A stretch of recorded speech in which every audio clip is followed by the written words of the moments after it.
bem, boa tarde a todos. Estamos aqui na sede da RCC com mais um webcurso e hoje estaremos falando de reajuste e reequilíbrio econômico-financeiro do contrato.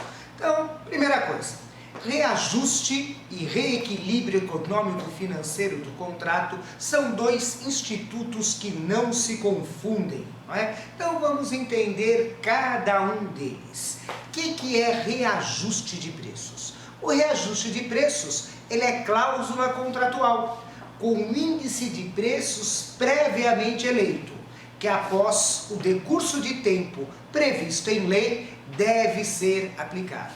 Portanto, o reajuste, como cláusula contratual, ele deve estar expressamente previsto.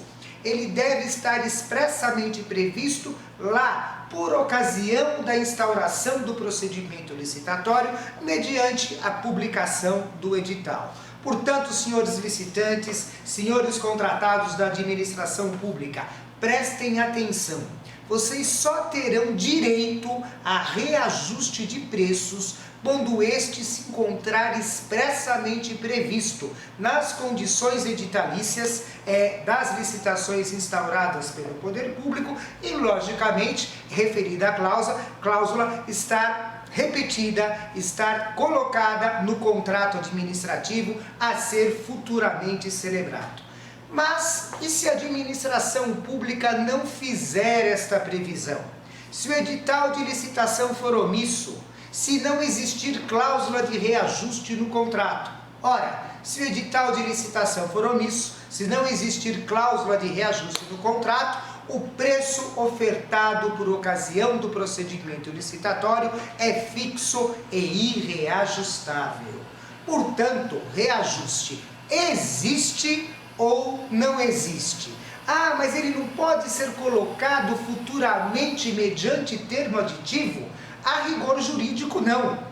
Vocês, eventualmente, podem até encontrar esta ou aquela administração que tem um entendimento um pouquinho mais elástico com relação a isso e até, mediante a celebração de termo aditivo, posteriormente coloquem uma cláusula de reajuste. Mas, a rigor jurídico, ou o reajuste está previsto no edital de licitação mediante índice previamente eleito pelas partes, ou será impossível, mediante termo aditivo, a posterior colocação, a posterior eleição de um índice de preços. Aproveitando que estou falando de reajuste, a mesma coisa se aplica às eventuais atualizações financeiras, quando eventualmente a administração pública atrasar o pagamento.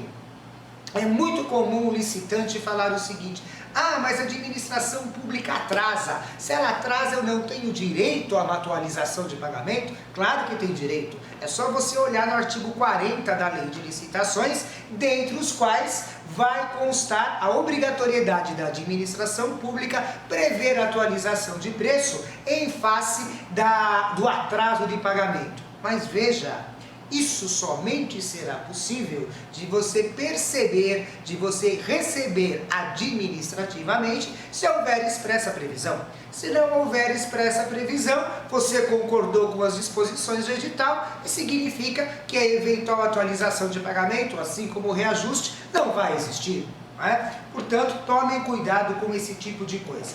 Agora, e a questão do reequilíbrio econômico-financeiro do contrato? A questão da revisão de preços. Como que isto funciona? Então veja só, se vocês olharem no artigo 65, inciso 2 da Lei 8666 de 93, mais precisamente artigo 65, inciso 2, a linha D de dado, vocês vão encontrar a hipótese do reequilíbrio econômico-financeiro, a hipótese da revisão de preços. Precisa de expressa previsão no contrato? Não, não precisa, porque na realidade a revisão de preços ela depende de um fato posterior que eventualmente onera a execução do contrato para uma das partes. Em última análise, a coisa acontece mais ou menos assim. O licitante celebra o contrato administrativo, após a celebração do contrato administrativo, um fato imprevisível, estranho à vontade das partes, por exemplo, acontece, e em razão desse fato imprevisto, a execução do contrato se tornou onerosa. No caso do contratado, vamos dizer o seguinte: a execução do contrato se tornou tão onerosa que, ao invés de ele ter o lucro que lhe é devido, ele passa a ter um prejuízo. E em razão deste prejuízo, cabível será a revisão de preços. Agora, o que eu gostaria de deixar claro? Aliás, eu gostaria de deixar curialmente claro: revisão de preços não basta ser pedida. A revisão de preços, além dela ser pedida, ela tem que ser efetivamente provada. Então vejam o seguinte: normalmente, uma das coisas que o licitante não gosta de fazer é quando a administração pública exige, e hoje a maioria dos editais exige, que o preço seja apresentado de forma planilhada, constando lá tudo aquilo que compõe o preço, os encargos tributários, os encargos sociais, o BDI, que em última análise é o lucro devido ao licitante. Isto é muito bom, porque quando acontece um desequilíbrio econômico-financeiro, será esta planilha que deverá ser utilizada de parâmetro para se pedir, para se solicitar a revisão de preços. Cabe ao licitante contratado demonstrar aonde que aconteceu ou está acontecendo o seu prejuízo mediante a apresentação da planilha. O que aconteceu? Houve, por exemplo, uma majoração de tributos. Isso é considerado o denominado fato do príncipe. O fato do príncipe, a majoração de tributo, a criação de tributo, é um dos motivos que podem levar a uma revisão de preços. Ou então houve uma alta dos insumos, ou então o preço ofertado, ele é indexado em razão do dólar, o dólar disparou. Tudo isso é motivo de revisão de preços. Ou seja, a partir do momento que o licitante oferta o preço no decorrer do procedimento licitatório, estabeleceu-se entre ele, a administração, e licitante vencedor, uma manutenção, a obrigatoriedade de manter a execução deste preço durante todo o decorrer do ajuste. E se eventualmente isso acabar implicando em um eventual prejuízo decorrente de fatos supervenientes, cabível a revisão de preços. Mas volto a deixar claro: revisão de preços não basta ser solicitada, não basta ser pedida. A revisão de preços, ela deve ser exaustivamente provada, ou seja, é necessário fazer uma petição perante o órgão público, demonstrando onde está o desequilíbrio econômico-financeiro, juntar uma doutrina, juntar uma jurisprudência, seja uma jurisprudência dos nossos tribunais judiciais, seja uma jurisprudência dos nossos tribunais de contas, não importa, mas o que importa sim é que isso deve ser exaustivamente provado. Agora, vejam como acontece.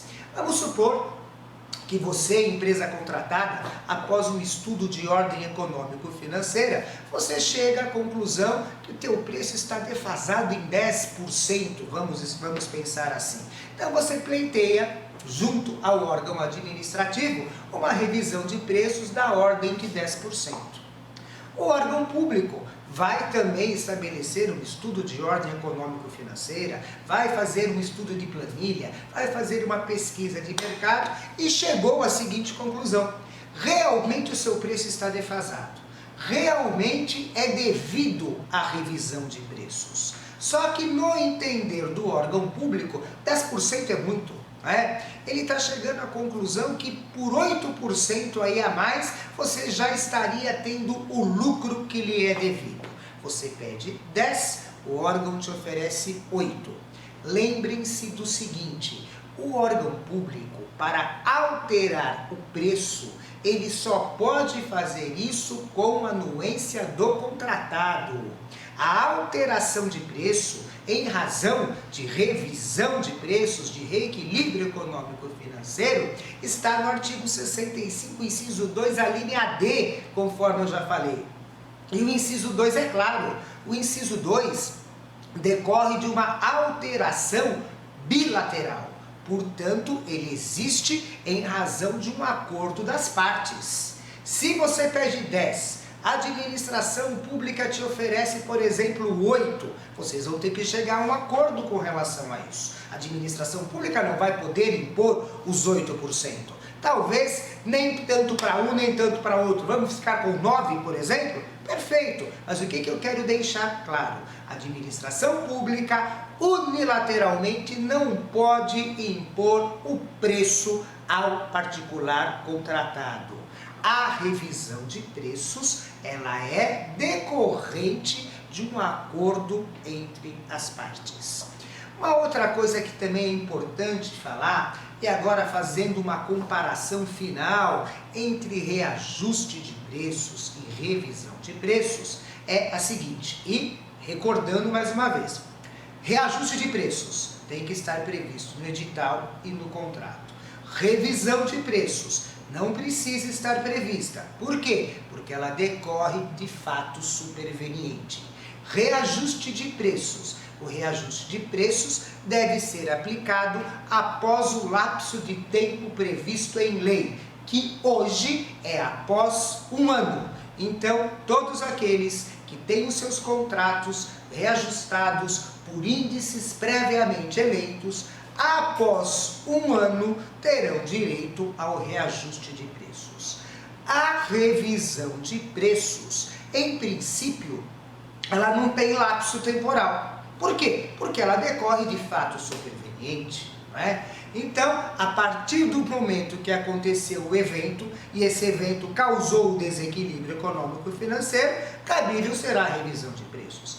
Entretanto, algumas administrações, até por uma questão de pragmatismo, acabam estabelecendo, mediante instruções normativas, mediante resoluções, um eventual lapso temporal para a revisão de preços. Mas, em princípio, afora esta possibilidade de se estabelecer um lapso temporal, mediante resolução ou mediante alguma instrução normativa, em princípio, a revisão de preços não tem lapso temporal, diferentemente do reajuste.